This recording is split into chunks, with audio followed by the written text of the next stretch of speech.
សួស្តីអ្នកទាំងអស់គ្នាថ្ងៃនេះ admin នាំយកសាច់រឿងបែបរន្ធត់របស់ Indonesia មួយទៀតយកមកធ្វើការសម្រាយជូនអ្នកទាំងអស់គ្នាទស្សនាដោយសាររឿងមួយនេះគឺនិយាយអំពីបងប្អូនប្រុសពីរនាក់បន្ទាប់ពីឪពុកត្រូវបានស្លាប់ទៅគាត់ក៏បានបន្សល់កេរមរតកគឺជាផ្ទះមួយខ្នងឲ្យពួកគេទាំងពីរនាក់ដូច្នេះពួកគេក៏បាននាំគ្នាធ្វើដំណើរទៅកាន់ផ្ទះដែលឪពុករបស់ពួកគេបានបន្សល់ទុកឲ្យប៉ុន្តែពួកគេមិនដឹងថានៅក្នុងផ្ទះមួយនោះធ្លាប់មានរឿងរ៉ាវអ្វីកើតឡើងនោះទេប៉ុន្តែនៅពេលដែលពួកគេធ្វើដំណើរទៅដល់ទីនោះពួកគេក៏បានជួបជាមួយនឹងរឿងរ៉ាវដែលគួរឲ្យរន្ធត់ជាច្រើនដែលត្រូវបានបន្សល់ទុកតាំងពីជំនាន់លោកតារបស់គេមកម្ល៉េះដែលជាហេតុធ្វើឲ្យគ្រប់គ្នាគឺត្រូវបានជួបជាមួយនឹងការលងបន្លាចនិងភាពភ័យខ្លាចដូច្នេះដើម្បីចង់ដឹងថាតើពួកគេជួបជាមួយនឹងរឿងអ្វីខ្លះសូមទស្សនានៃការសម្រាប់សាច់រឿងរបស់ admin ទាំងអស់គ្នាផ្ដើមនៃសាច់រឿងដំបូងគឺយើងបានឃើញលោកតាម្នាក់គាត់បានចាប់មនុស្សដាក់ចូលទៅក្នុងបាវហើយយកចូលទៅក្នុងលាងភ្នំមួយហើយមូលហេតុដែលគាត់ធ្វើបែបនេះគឺដោយសារតែគាត់ចង់យកឈាមរបស់នាងយកទៅលាយជាមួយនឹងទឹកថ្នាំបន្ទាប់មកគាត់ក៏បានយកទឹកថ្នាំនេះយកទៅគូរគំនូររបស់គាត់បន្ទាប់មកពេលវេលាក៏ត្រូវបានកន្លងផុតទៅអស់រយៈពេល40ឆ្នាំមានបរិសម្នាក់គាត់ត្រូវបានស្លាប់ហើយកូនប្រុសរបស់គាត់ទាំងពីរនាក់ក៏បានមកបន់សពរបស់គាត់ផងដែរប៉ុន្តែពួកគេទាំងពីរនាក់បងប្អូនគឺមិនធ្លាប់ជួបនិយាយជាមួយនឹងគ្នានោះទេដោយសារតែពួកគេមានរឿងជាច្រើនដែលមិនត្រូវគ្នាប៉ុន្តែពួកគេគឺត្រូវមកជួបគ្នាក្នុងពិធីបន្សពឪពុករបស់ខ្លួនហើយមេធាវីក៏បានមកប្រាប់អំពីបណ្ដាំមរតកដែលឪពុករបស់ពួកគេទាំងពីរនាក់បានប្រគល់ឲ្យគឺផ្ទះមួយកន្លែងដែលនៅតំបន់មួយមានឈ្មោះថាប៊ូកូបើតាមបណ្ដាំរបស់គាត់ចង់ឲ្យពួកគេទាំងពីរនាក់បងប្អូនទៅជួយជួលផ្ទះមួយនោះឡើងវិញស្របពេលដែលផ្ទះមួយនោះពួកគេបានចាក់ចេញតាំងពីក្មេងមកម្ល៉េះហើយក៏បានធ្លាប់ត្រឡប់ទៅវិញដែរនេះហើយបានជាពួកគេមិនបានចងចាំពីរូបរាងផ្ទះព្រមទាំងផ្លូវដែលទៅកាន់ភូមិមួយនោះផងដែរប៉ុន្តែពួកគេបានធ្វើដំណើរទៅតាមរយៈ Google Map បន្ទាប់ពីធ្វើដំណើរអស់រយៈពេលជាង7-8ម៉ោងពួកគេក៏បានធ្វើដំណើរទៅដល់ផ្ទះមួយនោះតាមរយៈ Google ប៉ុន្តែពួកគេក៏មិនច្បាស់ដែរថាពួកគេមកត្រូវឬក៏អត់នៅពេលដែលពួកគេកំពុងតែឈប់ពិនិត្យមើលទៅកាន់ Google Map ពេលនោះលោកអ៊ំម្នាក់ដែលជាអ្នកមើលថែនៅទីនេះក៏បានដើរមករកពួកគេដែលគាត់មានឈ្មោះថា Chuna គាត់បានស្គាល់ពួកគេទាំងពីរនាក់យ៉ាងច្បាស់ដូច្នេះមានន័យថាគឺជាផ្ទះមួយនឹងហើយពួកគេគឺមកមិនខុសនោះទេបន្ទាប់មកគាត់ក៏បាននាំពួកគេដើរចូលទៅខាងក្នុងហើយពួកគេក៏បានដើរពិនិត្យជុំវិញនៅក្នុងផ្ទះមួយនេះទាំងអស់ពេលដែលកំពុងតែពិនិត្យសាន់ទ្រីគាត់បានឃើញមានចន្ទាមួយឡើងទៅខាងលើហើយនៅពេលដែលគាត់បំរុងនឹងដើរទៅខាងលើឌីម៉ាដែលត្រូវជាបងប្រុសក៏បានដើរមកហៅគាត់ដូច្នេះគាត់ក៏បានចុះទៅខាងក្រោមវិញហើយឌីម៉ាគាត់ពិភាក្សាជាមួយនឹងសាន់ទ្រីថាតើផ្ទះមួយនេះគួរតែលក់ឬក៏ជួសជុលសិនជាជួសជុលវាត្រូវចំណាយប្រាក់ឲ្យច្រើនណាស់បើតាមកំណត់របស់គាត់គឺគាត់ចង់លក់ផ្ទះមួយនេះចោលតែម្ដងប៉ុន្តែសាន់ទ្រីគាត់មិនចង់លក់នោះទេព្រោះគាត់គិតថាវាគឺជាកេរមរតកដែលបន្សល់ពីឪពុករបស់ពួកគេតែមួយគត់ចំណែកឯហារីដែលជាប្រពន្ធរបស់ឌីម៉ាគឺបានយកអីវ៉ាន់របស់កូននាងយកមកដាក់ក្នុងបន្ទប់ប៉ុន្តែពេលនោះបានឃើញមានរូបពណ៌ត្រជាក់មួយនៅក្នុងទូដែលធ្វើឲ្យនាងឆ្ងល់យ៉ាងខ្លាំងចំណែកឯពួកគេដែលនៅខាងក្រោមកំពុងតែពិភាក្សាគ្នាចំពោះរឿងផ្ទះមួយនេះពេលនោះស្រាប់តែមានសំឡេងគោះទ្វារដូច្នេះឌីម៉ាគាត់ក៏បានដើរទៅបើកហើយនៅពេលដែលបើកទៅទើបដឹងថាតាមពិតគឺបុរសម្នាក់នេះគាត់មានឈ្មោះថា Kevin គាត់គឺជាអ្នកលក់ដូរអចលនទ្រព្យហើយដែលសារតែគាត់ចាប់អារម្មណ៍ផ្ទះមួយនេះជាយូរណាស់មកហើយទម្រាំតែមានម្ចាស់មកអញ្ចឹង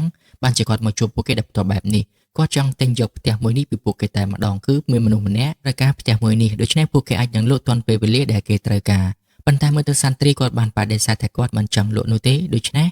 Kevin គាត់ក៏បានត្រឡប់ទៅវិញប៉ុន្តែបានទុកណែមខាត់មួយសម្រាប់ឲ្យដេម៉ាបើសិនជាពួកគេចង់លក់អាចតាក់ទងទៅកាន់ពួកគេនៅពេលក្រោយវិញបន្ទាប់មកពួកគេទាំងពីរអ្នកបងប្អូនក៏បានពិភាក្សាគ្នាថាតើគួរលក់ឬក៏អត់ហើយដេម៉ាគាត់គិតថាគាត់មិនចង់ទុកនោះទេព្រោះឯការជួសជុលគឺត្រូវចំណាយច្រើនពួកគេគួរតែលក់ដើម្បីយកប្រាក់ទៅរកស៊ីវិញវាល្អជាងទោះបីជាជួសជុលនឹងក៏គ្មានអ្នកមកនៅទីនេះដែរតទៅពីនិយាយគ្នាចប់ហើយពួកគេក៏បានញ៉ាំអាហារពេលយប់ជុំគ្ន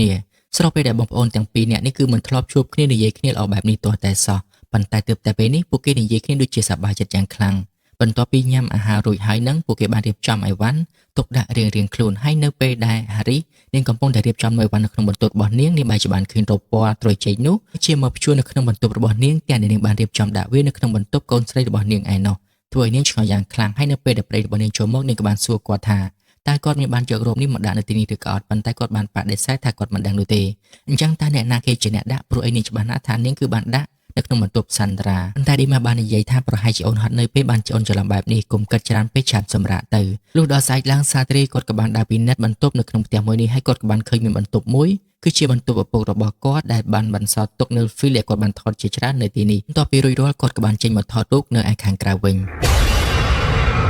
ញពេលនោះស្រាប់តែគាត់បានឃើញមានមនុស្សស្រីម្នាក់គឺបានជាប់នៅក្នុងកាមេរ៉ារបស់គាត់លុះពេលដែលគាត់យកមកពិនិត្យមើលគឺមិនបានឃើញអ្វីទាំងអស់ឆ្នេះគាត់បានសាកល្បងថតម្ដងទៀតប៉ុន្តែមិនឃើញនៅភ្នែកទូទេនោះទេប៉ុន្តែនៅពេលដែលគាត់ថតរួចរាល់បែរជាបានឃើញរូបរបស់នាងជាប់នៅក្នុងកាមេរ៉ាទៅវិញដូច្នេះគាត់ក៏បានដើរទៅកន្លែងហ្នឹងដើម្បីពិនិត្យមើលប៉ុន្តែមិនឃើញអ្នកណាម្នាក់នៅទីនេះទាំងអស់នៃអាសាន់ត្រានៅពេលដែលនាងកំពុងតែអង្គុយគូររូបទេសភាពសុក ពូរបស់នាងគឺបានមកលួចថតនាងហើយគាត់ថែមទាំងបានបង្ហាញរូបដ៏ស្រស់ស្អាតរបស់នាងថែមទៀតបន្ទាប់មកគាត់ក៏បានថតរូបឲ្យនាងជាច្រើនសន្លឹកហើយអាហារីនាងក៏បាននិយាយជាមួយនឹងប្តីរបស់នាងថានាងគិតថាប្អូនថ្លៃរបស់នាងគឺដូចជាមិនមែនជាមនុស្សដែលអាក្រក់នោះទេប៉ុន្តែគ្រាន់តែពួកគេមិនធ្លាប់បាននិយាយគ្នាតែប៉ុណ្ណោះនាងចង់ដឹងថាតើប្តីរបស់នាងគឺធ្លាប់មានរឿងអ្វីជាមួយនឹងប្អូនថ្លៃប៉ុន្តែប្តីរបស់នាងបាននិយាយថារឿងនេះគឺកើតឡើងតាំងពីពេលពួកគេនៅក្មេងមកម្ល៉េះពួកគេគឺមានបញ្ហាជាមួយនឹងឪពុកថែមទៀតប៉ុន្តែរឿងមួយនេះគឺមិនធ្លាប់បានដោះស្រាយនោះទេហើយគាត់ក៏មិនចង់និយាយដែរចំណែកឯពួកគេទាំងពីរនាក់នៅវិញបន្ទាប់ពីថតរូបខាងក្រៅឲ្យចិត្តក៏បាននាំគ្នាឡើងមកកាន់បន្ទប់ដាក់អីវ៉ាន់ដែលនៅខាងលើហើយនៅពេលនោះសាន់ត្រានាងក៏បានឃើញថាមានរូបគំនូរមួយគឺត្រូវបានគេគ្របទុកដូច្នេះនាងក៏បានបើកមើល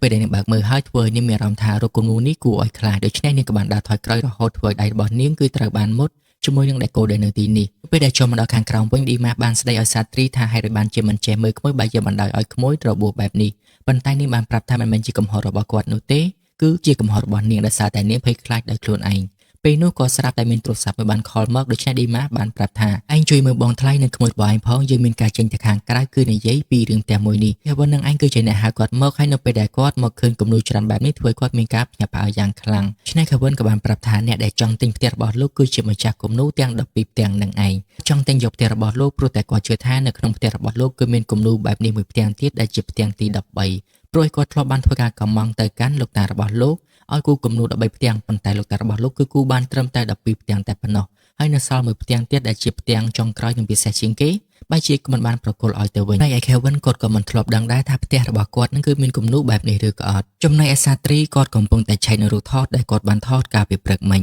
នៅពេលដែលគាត់កំពុងតែពិនិត្យមើលរូបថតមនុស្សស្រីដែលគាត់ថតបានតែគាត់បែរជាបានឃើញថារូបដែលគាត់កំពុងតែអង្គុយបែរជានៅក្នុងនឹងដែរធ្វើគាត់ឆ្ងល់យ៉ាងខ្លាំងតែនរណាគេដែលជាអ្នកលួចថតគាត់ពីក្រោយខ្នងប៉ុន្តែនៅពេលដែលគាត់ងាកមើលទៅបែរជាមិនបានឃើញអ្វីទាំងអស់ដូច្នេះគាត់ក៏បានបន្តពិនិត្យវាបន្តទៅទៀត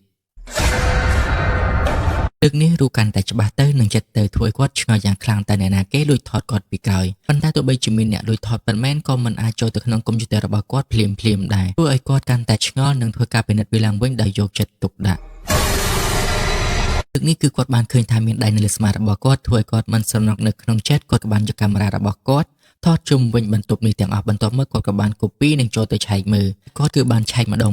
មួយនិងព្រមទាំងយកចិត្តទុកដាក់រឿងនេះធ្វើឲ្យគាត់ភ្ញាក់ស្ទើរតែបាសសក់តែម្ដងនៅពេលដែលគាត់បានឃើញរូបនោះស្រីនៅក្នុងកុំព្យូទ័ររបស់គាត់បែបនេះចំណែកឯហារីនេះវិញនៅពេលដែលនាងកំពុងតែសាត់សក់នឹងស្រាប់តែនាងបានឮសំឡេងមនុស្សពីក្រោយខ្នងរបស់នាងនៅពេលនាងមើលទៅឃើញថាដូចជារូបរបស់ខ្លួនឯងនោះទេព្រោះឯកាយវិការគឺដូចនាងទាំងអស់ប៉ុន្តែមុខវិញណៃអាឌីម៉ាគាត់បានមកជួបជាមួយនាងលោកអ៊ំចន្ទ្រាគឺជាម្ចាស់គំនូរទាំង12សន្លឹកហើយក៏ជាអ្នកដែលចង់ទិញផ្ទះរបស់គាត់ផងដែរគាត់បាននិយាយអំពីប្រវត្តិលោកតារបស់ឌីម៉ាថាលោកតារបស់ឌីម៉ាគឺជាអ្នកគូររូបដ៏ល្បីល្បាញម្នាក់ហើយគាត់ក៏ជាអ្នកគ្រប់គ្រងលោកតារបស់ឌីម៉ាផងដែរប៉ុន្តែចៃដន្យនេះដោយសារតែបច្ចេកវិទ្យាការអភិវឌ្ឍមានម៉ាស៊ីនថតធ្វើឲ្យការគូររូបរបស់គាត់ត្រូវបានធ្លាក់ចុះដូច្នេះលែងសើមានអ្នកគ្រប់គ្រងបន្តទៅទៀតតែដោយសារតែគេល្បីរឿងទៀតអាសាម៉ុតធ្វើឲ្យគាត់មានភាពល្បីល្បាញឡើងវិញដោយសារតែគំនូរមួយនោះដូច្នេះគាត់បានធ្វើការកម្មង់គំនូរនោះទាំង13ផ្ទាំងប៉ុន្តែបានត្រឹមតែ12ផ្ទាំងតែប៉ុណ្ណោះហើយបើសិនជានៅក្នុងផ្ទះរបស់ឌីម៉ាមានរូបមួយផ្ទាំងនោះទៀតគាត់នឹងទិញយកទាំងផ្ទះគាត់ឲ្យតម្លៃថ្លៃជាងទីផ្សាររហូតដល់គុណទៅ50ដងឯណោះដូច្នេះនៅពេលដែលត្រឡប់ទៅវិញឌីម៉ាក៏បានទៅទិញរូបមួយផ្ទាំងយកមកបិទនិងថតឲ្យគាត់មើលប៉ុន្តែគាត់មើលដឹងថារូបនោះគឺមិនមែនជារូបពិតប្រាកដនោះទេអញ្ចឹងហើយបានជាគាត់សម្រាប់ចិត្តមិនទិញយកផ្ទះរបស់ឌីម៉ាវិញចំណែកឯសាន់ត្រានៅពេលដែលនាងកំពុងតែគេងនៅក្នុងបន្ទប់តែម្នាក់ឯងនាងបានឮសំឡេងកណ្ដឹងនៅក្នុងទូខោអាវរបស់នាងដូច្នេះនាងក៏បានក្រោកឡើងនិងបើកមើលតាមពិតវាគ្រាន់តែជាកូនកណ្ដឹងតូចមួយតែប៉ុណ្ណោះតែភ្លាមនោះវាបែរជាត្រូវបានធ្លាក់និងរមៀលចូលទៅខាងក្រោមគ្រែឃើញបែបនេះនាងក៏បានអោនទៅរើសយកមកវិញពេលនោះសំឡេងគោះទ្វារក៏បានបន្លឺឡើងនៅពេលដែលនាងរវល់តែមើលទៅកាន់ទ្វារស្រាប់តែមានទឹកហូរចេញពីក្រោមគ្រែយ៉ាងច្រើនឃើញបែបនេះនាងក៏បានអោនទៅមើលប៉ុន្តែនៅពេលដែលនាងអោនមើលទៅក៏ស្រាប់តែ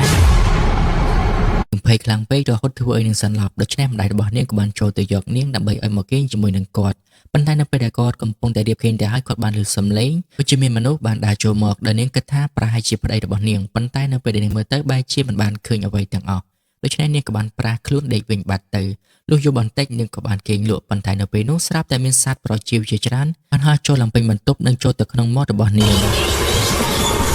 ចំណែកសាត្រីគាត់បានឡើងមកខាងលើហើយគាត់ក៏បានថតរូបនោះយកទុកដើម្បីពិនិត្យមើលចង់ដឹងថាតើរូបនេះមានប្រវត្តិមកពីណានិងអត្ថន័យរបស់វាបែបណានៅពេលដែលគាត់កំពុងតែឈរពិនិត្យគាត់មានអារម្មណ៍ថាមានមនុស្សនៅពីក្រោយខ្នងគាត់ប៉ុន្តែនៅពេលដែលគាត់ងាកមើលទៅបែរជាមិនបានឃើញអ្វីទាំងអស់ ដូច្នេះគាត់ក៏បានប្រញាប់ចុះទៅខាងក្រោមវិញពេលដែលចុះមកដល់ក៏បានឃើញបងថ្លៃរបស់គាត់កំពុងតែធ្វើអ្វីទៅលើរូបមួយសន្លឹកគាត់ក៏បានព្យាយាមខាត់តែមើលទៅកាន់ក្របភ្នែករបស់គាត់ដូចជាខ្មៅយ៉ាងខ្លាំងហើយនៅពេលដែលគាត់ដឹងខ្លួនឡើងមកវិញក៏បានឃើញថាដៃរបស់គាត់គឺសោះសិតតែរបួសតែម្ដងក៏បានប្រាប់ទៅកាន់ប្តីរបស់នាងថានាងចង់ត្រឡប់ទៅវិញមិនចង់នៅទីនេះទៀតនោះទេហើយឌីម៉ាក៏បានដើរទៅសួរសាត្រីថាតើមានអ្វីកើតឡើងចំពោះនាងប៉ុន្តែសាត្រីក៏មិនដឹងថាមានអ្វីកើតឡើងដែរសាន់ត្រាក៏បាននិយាយថាអាចនឹងមកពីគំនូរមួយផ្ទាំងដែលនៅខាងលើនៅពេលដែលលើបែបនេះម៉ាគាត់ក៏បានប្រញាប់ឡើងមកមើលហើយនៅពេលដែលគាត់ឡើងមកដល់ទើបដឹងថាគឺជាគំនូរដែលគាត់កំពុងតែត្រូវការនឹងឯងដូច្នេះគាត់ក៏បានយកវាចុះមកក៏បានយកវាទៅដាក់តាំងនិងប្រាប់ឲ្យប្អូនប្រុសរបស់គាត់ជួយថតរូបពី3សន្លឹកដើម្បីគាត់យកទៅឲ្យគេមើលប៉ុន្តែសាត្រីបានបដិសេធដោយសារតែគាត់គិតថារូបគំនូរនេះគឺមានបញ្ហានិងមានអ្វីមិនស្រួលកើតឡើងដូច្នេះគាត់ក៏បានថតរូបដោយខ្លួនឯងតែម្ដងទៅហើយគាត់បានផ្តិតដើម្បីយកមកឲ្យលោកចន្ទ្រាមើលហើយនៅពេលដែលលោកចន្ទ្រាពិនិត្យមើលទៅទើបដឹងថាវាជារូបពិតប្រាកដដូច្នេះគាត់សម្រេចចិត្តថានឹងទិញផ្ទះនិងគំនូរនោះយកប៉ុន្តែនៅថ្ងៃស្អែកទើបពួកគេធ្វើកិច្ចសន្យាដើម្បីប្រគល់ប្រាក់ដល់ពេលយប់ឡើង Kevin ដែលជាឈ្មួញកណ្ដាលនឹងគឺដោយសារតែគេដឹងថាគំនូរនេះបានថ្លៃដូច្នេះគេក៏សម្រេចចិត្តចូលមកលួចគំនូរមួយនេះយកទាំងយប់តែម្ដងហើយនៅពេលដែលគេចូលមកដល់គឺពិតជាបានឃើញវាត្រូវបានដាក់តាំងពិតមែននៅពេលដែលគាត់ដល់ពេលចេញគាត់មានអារម្មណ៍ថាដូចជាមានមនុស្សនៅពីក្រៅខ្នងប៉ុន្តែងាកទៅបែរជាមិនបានឃើញអ្វីទាំងអស់ដូច្នេះគាត់ក៏បានប្រញាប់បើកឡានចេញនិងខលទៅកាន់មិត្តភក្តិរបស់គាត់ជាអ្នកបុរាណវិទូនិងប្រាប់ពីគំនូរដ៏មានតម្លៃមហាសាលនេះគាត់នឹងយកទៅឲ្យគេមើលនៅក្នុងពេលឥឡូវនេះប៉ុន្តែនៅពេលដែលគាត់កំពុងតែបើកឡានបណ្ដានឹងនិយាយបណ្ដាមានមនុស្សស្រីម្នាក់បានដើរកាត់ពីមុខឡានរបស់គាត់ដែលធ្វើឲ្យគាត់ជ្រុលចង្កូតរហូតទៅបុកដើមឈើប៉ុន្តែនៅពេលដែលគាត់ចូលមកមើលបែរជាមិនបានឃើញអ្វីទាំងអស់ក្រៅតែពីសក់ជាប់នៅក្នុងកង់ឡានរបស់គាត់តែប៉ុណ្ណោះដូច្នេះគាត់គិតថាប្រហែលជាគាត់គិនគេនៅក្រោមឡានស្លាប់បាត់ទៅហើយដូច្នេះគាត់ក៏បានប្រញាប់ឡើងឡានវិញនិងបញ្ឆេះដើម្បីចាក់ចេញតែស្រាប់តែស្រីដែលនៅក្នុងរូបគំនូរនោះបានចេញមកនិងយកកាំបិតអាកោសម្រាប់គាត់ស្លាប់បាត់បង់ជីវិតបាត់ទៅចំណែកឯសាន់ត្រានៅពេលដែលនាងភ្ញាក់ឡើងបាត់ម្ដាយរបស់នាងដូច្នេះនាងក៏បានចេញទៅខាងក្រៅប៉ុន្តែទ្វារគឺមិនអាចបើកបាននោះទេព្រោះពេលដែលនាងបានលើសំឡេងប្លែកៗថែមទៀតដូច្នេះនាងក៏បានប្រញាប់រត់ឡើងទៅលើគ្រែវិញនិងក៏លំភុយយ៉ាងជិតប៉ុន្តែពេលនោះហាក់ដូចជាមានដៃមួយគឺបានមកឯក្បាលរបស់នាងនៅពេលឃើញផ្ទាល់នឹងភ្នែកបែបនេះធ្វើឲ្យនាងមានអារម្មណ៍ថាភ័យខ្លាចខ្លាំងពេកនាងក៏បានរត់ចូលទៅពន្ធនៅឯខាងក្រោមគ្រែចំណែកឯសាត្រីអ្នកវិញគាត់បានចូលនៅក្នុងបន្ទប់ឪពុករបស់គាត់ដែលមានដុំហ្វីលជាច្រើនដែលឪពុករបស់គាត់នឹងគឺថតឲ្យមិនទាន់បានផ្ដិតដូច្នេះគាត់ក៏បានយកមួយចំនួនយកមកផ្ដិតមើលចង់ដឹងថាតើរូបអ្វីដែលឪពុករបស់គាត់បានថតនៅពេលដែលគាត់ផ្ដិតទៅស្រាប់តែគាត់បែរជាបានឃើញរូបដ៏ចម្លែកមួយទីមនោះស្រាប់តែមានដៃមួយបានចេញមកចំបាច់ករបស់គាត់ជាប់ដូច្នេះគាត់ក៏បានព្យាយាមរៀបរកកន្ត្រៃរបស់គាត់ដែលបានធ្លាក់នឹងគឺដើម្បីយកមកចាក់ទៅលើដៃនោះរហូតធ្វើឲ្យដៃនោះក៏ត្រូវបានរបូតចេញពីករបស់គាត់ដូច្នេះគាត់ក៏បានប្រញាប់រត់ចេញមកខាងក្រៅហើយគាត់ក៏បានរួចខ្លួនប៉ុន្តែនៅពេលដែលគាត់មកដល់ខាងក្រៅគាត់បានឃើញបងថ្លៃរបស់គាត់កំពុងតែដេកនៅលើសាឡុងចំណែកឯសាន់ត្រាគឺនាងបានរត់ចូលទៅពន្ធនៅក្នុងទូប៉ុន្តែដូចជាមានអ្វីមួយយ៉ាងធ្វើឲ្យនាងខ្លាចដូច្នេះនាងក៏បានស្រែកលុះសម្លេងនោះក៏បានលើទៅដល់ពួកគេប៉ុន្តែនៅពេលដែលពួកគេឡើងទៅមើលបែរជាមិនបានឃើញនាងនោះទេគឺឃើញត្រឹមតែស្នាមនៅក្នុងទូតែប៉ុណ្ណោះលុះដល់ពេលប្តីរបស់នាងមកដល់នឹងនាងក៏បាននិយាយបន្ទោសទៅកាន់ប្តីរបស់នាងថា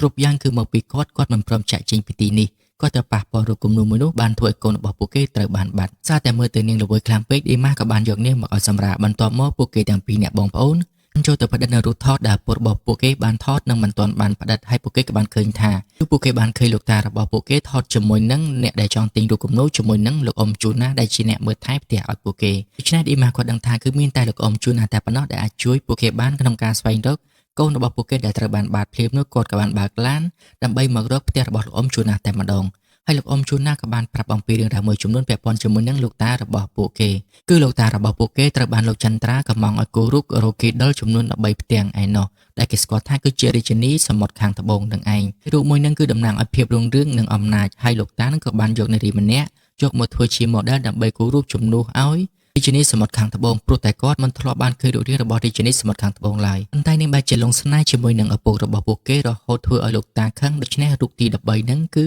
ឺគូមិនបានសម្រេចឡើយព្រោះអីគឺមានតែមនុស្សស្រីដែលមានព្រហ្មចារីយ៍តែប៉ុណ្ណោះទើបអាចគូចូលទៅក្នុងគំនូរមួយនេះបានព្រោះអីវាពាក់ព័ន្ធជាមួយនឹងអបិយជំនឿហើយនៅពេលដែលនាងបង្កើតបានពួកគេទាំងពីរនាក់លោកតារបស់ពួកគេក៏បានធ្វើការផ្លាស់ប្ដូរចិត្តបានចាប់នាងយកមកក្នុងលអាភ្នំមួយហើយគាត់ក៏បានធ្វើកិច្ចសន្យាជាមួយនឹងអារ៉ាដើម្បីយកឈាមរបស់នាងទៅបំពេញបន្ថែមជាមួយនឹងទឹកថ្នាំដែលគាត់មិនទាន់បានគូរួចការដែលធ្វើបែបនេះអាចជួយឲ្យរូបរាងកាយរបស់នាងនៅតែអាចស្ថិតស្ថេរជាអមតៈគឺមិនទៅណាឡើយដូច្នេះគឺមានន័យថាស្ត្រីនៅក្នុងរូបគំនូរនោះគឺជាម្ដាយរបស់ពួកគេ ចំណែកឯសាត្រាអ្នកវិញគាត់ក៏បានផ្តិតរូបថតទាំងអស់នោះហើយគាត់ក៏បានដឹងថាតាមពិតនាងគឺជាម្ដាយរបស់ពួកគេអញ្ចឹងតើបានជាពួកគេតាំងពីក្មេងមកមិនដែលឃើញម្ដាយរបស់ខ្លួនបែបនេះដោយសារតែពួករបស់ពួកគេគឺតែងតែព្យាយាមលាក់បាំងតែអ្វីដែលពួកគេត្រូវធ្វើនៅពេលនេះត្រូវតែស្វែងរកសន្ត្រាឲ្យឃើញជាមុនសិននៅពេលនោះសាត្រាក៏បាននឹកឃើញថាគឺមានឡានមួយនៅពេលដែលពួកគេជិះមកនឹងពួកគេបានឃើញវានៅតាមផ្លូវដូច្នេះគេសង្ស័យថាសាត្រាគឺត្រូវបានគេចាប់យកទៅកន្លែងនឹងឯងដូច្នេះពួកគេក៏បានធ្វើការណាត់គ្នាទៅជួបគ្នានៅមុខឡានមួយនឹងហើយគាត់បានប្រាប់ប្រពន្ធរបស់គាត់យកប្រពន្ធរបស់គាត់ទៅជាមួយដែរតាមពិតសាន់តាគឺពិតជាត្រូវបានគេចាប់យកមកក្នុងឡានមួយនឹងពិតប្រាកដមែនពេលដែលសាត្រាចូលទៅនាំបងថ្លៃ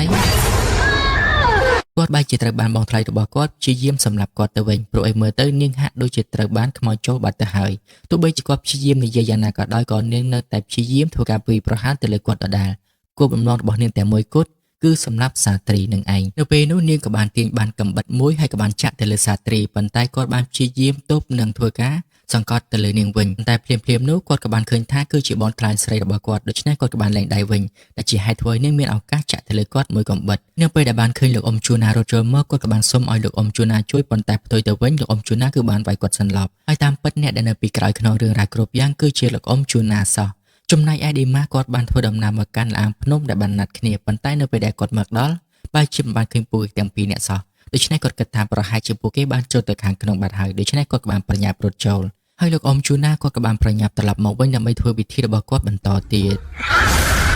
គឺគាត់បានហៅរ៉ាធីឲ្យចេញមកដើម្បីហុតឈាមចៅរបស់ខ្លួនឯងប៉ុន្តែនៅពេលនោះឌីម៉ាគាត់ក៏បានមកដល់ដោយសារតែគាត់ឃើញថានៅទីនេះដូចជាមានសម្លេងមនុស្សនៅខាងក្នុងប៉ុន្តែនៅពេលដែលគាត់មកដល់ហ្នឹងក៏ត្រូវបាននាងធ្វើឲ្យគាត់ប៉ើងខ្ទាតទៅវិញហើយនៅពេលនេះទើបឌីម៉ាគាត់ដឹងថាលោកតាជូណាគឺជាអ្នកនៅពីក្រោយរឿងរ៉ាវដែលបានកើតឡើងហើយលោកតាជូម៉ាគាត់ក៏បាននិយាយថាការពិតទៅគឺគាត់មិនបានចាប់ផ្ដើមរឿងនឹងនោះទេគឺជាលោកតារបស់ពួកគេជាអ្នកចាប់ផ្ដើមគាត់បានធ្វើពិធីអាគមទៅលើម្ដាយរបស់ពួកគេដោយយកឈាមរបស់នាងយកមកបំពេញនៅគំនូរនោះបន្ថែមប៉ុន្តែដោយសារតែគាត់បានលុបមើលឃើញហើយណាមួយគាត់ស្រឡាញ់នាងថែមទៀតដូច្នេះគាត់ក៏បានទៅធ្វើការវាយប្រហារទៅលើ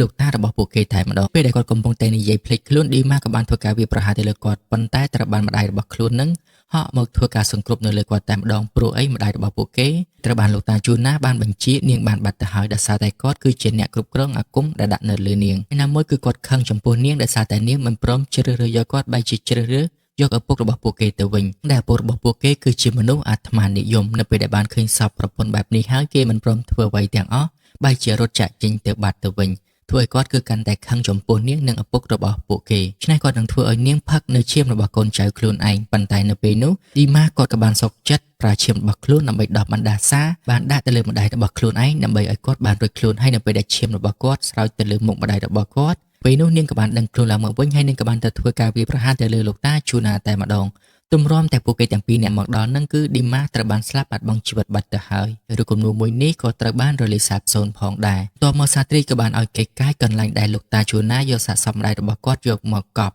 ហើយក៏បានឃើញថាសាកសពរបស់គាត់គឺមិនទាន់បានស្អុយរលួយនៅឡើយនោះទេទាំងដែលគាត់បានស្លាប់អស់រយៈពេលជាច្រើនសិបឆ្នាំទៅហើយ